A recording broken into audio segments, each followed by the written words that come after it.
ఇంకొకసారి ఎక్కడన్నా నువ్వు పోయినప్పుడు జై జైలు పలికించుకుంటూ ఎవరైనా చనిపోతే ఆ కుటుంబంతో ఏ విధంగా కూర్చొని పరామర్శించాలనేది కూడా తెలియని వ్యక్తి నువ్వు అని కూడా చెప్తున్నావు. ఎందుకు వస్తాయాలు నవ్వులు? చావు అయిపోయి 9 రేపు దినమంట. ఈరోజు తను కూర్చొని నువ్వు ముందర మాట్లాడుతూ వెనక నీ వాళ్ళంతా కిలకిల నవ్వుతారా?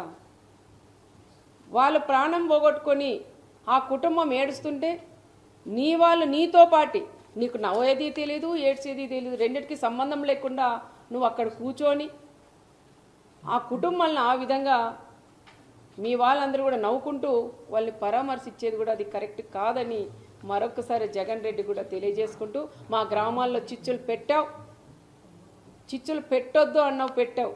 ఇంకోటి మా కార్యకర్తలందరూ ఒకటే ఛాలెంజ్ చేశారు, నువ్వు వస్తున్నావు బీసీలను నువ్వు చెప్తున్నావు, మరి బీసీలు నువ్వు వచ్చినప్పుడు ఈ రాప్తాడు నియోజకవర్గం ఒక బీసీ అభ్యర్థికి ఇన్ఛార్జ్ ఇవ్వమని ఛాలెంజ్ చేసి మా బీసీలందరూ కూడా అడిగారు. కురువ కమ్యూనిటీకి సంబంధించిన లీడర్లు అడిగారు, వాల్మీకి సంబంధించిన వాళ్ళు అడిగారు.